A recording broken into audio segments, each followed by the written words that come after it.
This is LMU I'm Scott Erlin, in with head men's basketball coach Josh Schertz for our weekly report. We're back on Tuesday today.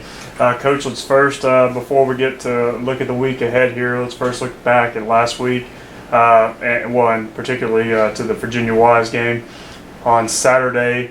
You had talked about wanting to see your team play 40 full minutes, and it really felt like that might have been the closest you've been all year in terms of putting the team away. Come away with a 114-69 victory. Now that you've had a couple days to stew on that one, just assess the team's performance.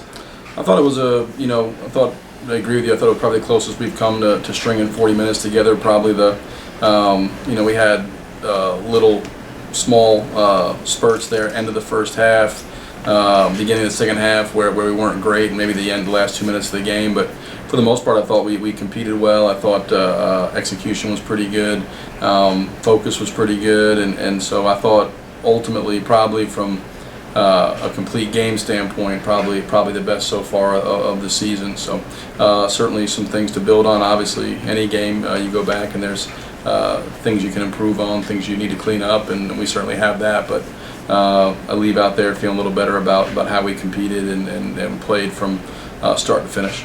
Well, we can just go ahead and focus on the week ahead. Big week ahead, obviously, and it starts tomorrow early evening, 6 p.m. tip over there at Lenoir-Rhyne. Me and you have talked a little bit about it off air, but a team that's been incredibly surprising. First-year coach Ryan Odom and him, along with their point guard Keenan Palmore, have made all the difference. They're 6-0, 2-0 in the conference, and it looks like they probably could work their way into the rankings maybe today when we see that. So just talk about, you've watched this team a couple times, you've prepared for them now, just talk about that team and the challenge you face. Well, I think, be remiss if I didn't give John Lentz and Chuck Scheide, who were there previously, a lot of credit, because the vast majority of the players in that team were recruited by those guys, developed by those guys, and obviously Coach Lentz, Coach Scheide did an outstanding job while at Lenoir-Rhyne. That being said, an unbelievable amount of credit goes to Ryan Odom and his staff. They going in and bringing in two guys, in Keenan Palmore and Jacquez Chambers, that have had immediate impact. Palmore is an incredibly rare player, a transcendent player at this level, and a guy that plays the point guard position, almost like getting an NFL quarterback. That's a transcendent player. It changes your whole program, and certainly he has done that. But to their credit as well, to Ryan and his staff's credit as well, they've one of the things that makes a really good coach is putting your personnel in position to be successful, having a scheme that allows them to play to their strengths, and they've certainly done that. You look at them averaging 96 points a game. They're the most, according to Synergy, most efficient offense in the country at our level. They're making over 13 threes a game, shooting 46% from three as a team. Their numbers are almost video game-like in how efficient they are on the offensive end, and they're 6-0 against a good schedule. They're the real deal.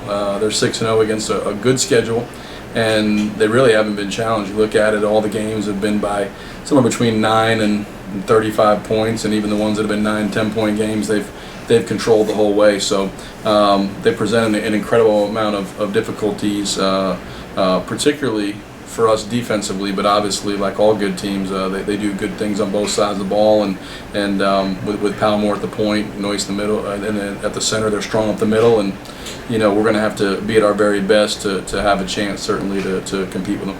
Well, and then we also know that Hickory has been historically a really difficult place to play, but you go in there with a 10-game winning streak against Lenoir-Rhyne. Obviously, they're a different beast altogether, but then haven't really played on the road since that opener, so you've had a neutral site game and then 3 home games. So obviously that's going to add an extra challenge to it going into Hickory, where it's going to be intense and a nice crowd.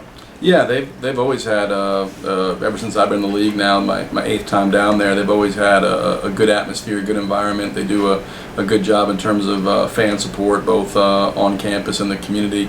Lenoir-Rhyne basketball is a big deal down there in Hickory, and obviously I think that'll be enhanced with the success that they're having, being undefeated.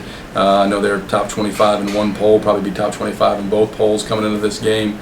So I would assume it'll be extremely difficult environment to go play in, but that's if you're going to be a team that has a chance to be a championship caliber team, you got to be able to go in and certainly perform in difficult circumstances and adverse conditions, and that's you're gonna. So I mean, the mental toughness aspect, certainly we'll see if we've grown, improved since the King game in that regard, and so I'm looking forward to that, just to seeing how our guys react, respond to much like King, an outstanding team, and what's going to be a very hostile environment. I don't think we did a great job of executing November 13th. I thought we were rattled, not just by the crowd, but by everything. And so looking to see if we've improved from a mental toughness standpoint, because that's the key. You got to be able to perform and do your job, and in difficult circumstances, you're going to have a chance to be a team that certainly plays for anything of significance.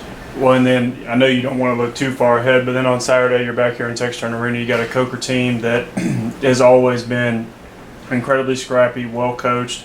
They're off to a nice start. They're 4-1. Don't know, and they're going to be well rested too. They played last on November 28th, and they're not playing again until they come in here on Saturday.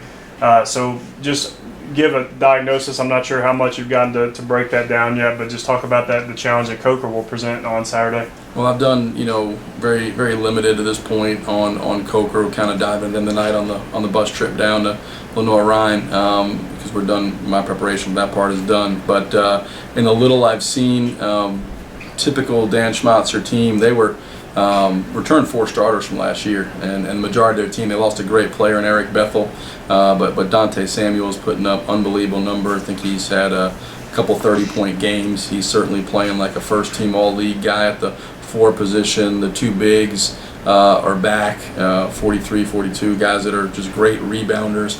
And Coach Schmatzer's teams are always extremely well coached, very physical, very tough. They make it very hard for you to run offense. They switch a lot of screens. They just come out and really there's not a lot of fluff with them. It's really just try to punch in the mouth, and on offense they're going to be real aggressive. On defense they're going to switch everything, be real aggressive. They're going to be terrific on the backboard. So like every game, it presents challenges and really a lot of different challenges maybe than Lenoir-Rhyne presents, where you have to do certain things there. You have to come back and in a very short turnaround prepare for a completely different type of team, but one that to this point I think is 4-1, and so they've lost 1 game all year and are playing very well. So it's a challenging week, and part of the deal. When you're in this league, it's very few nights where you don't have to be at your absolute best to give yourself a chance to win. And so I think it'll be similar here. Hopefully get a great crowd Saturday, get great support, and everybody come out and catch a conference game, what should be a really good matchup. Well, we're obviously going to do these all year, but I want to from time to time, I want to ask you this. We did our huge 4-part preview with, we sat there and talked about all the predictions and, discussed your team and what you saw from your team. 5 games in now, have there been any surprises or, what has stood out about this team to you so far? I think probably I thought their ability to in a positive light would probably be sharing the basketball and playing really kind of without a point guard. We've been pretty, knock on wood, low turnover team. I think we're averaging about 10 turnovers a game and over 18 assists, and so that dynamic of guys being willing to share the basketball, go good to great, and move the ball has been really good. And the fact that I think we've been pretty ball tough, taking care of it. We've faced a lot of teams that, a couple teams that press us and different things, and guys have responded well there. So that would probably be, at this point, a better than expected. Probably, where we need to continue to grow, I would say. We got to get, we're not as far along defensively as we need to be. We can be a lot better there. Our rebounding is not where I thought it would be or should be. And we've got to get better post-production. We've got to get that, Curtis McMillian is doing a good job. He's kind of been our steadying guy at the 5. But, I think we can get, in spurts, we've gotten really good play from Manuel Terry. Smaller spurts, gotten some really good play from Nixon Blanc. I think those guys have to, can play better and can be more consistent, more reliable. So I think there's areas certainly across the board that we can grow, improve. But Emmanuel and Nick, I think Emmanuel and I'm seeing, I think he's as talented as any big man in the country, not just from the league standpoint, but in the country. So we have really high standards for him. But he's just a sophomore. Nick's a freshman, redshirt freshman. So they're growing, developing, but their ability to grow up quick is going to be key for us if we're gonna have a season where we can play in some high stakes games come end of February, March.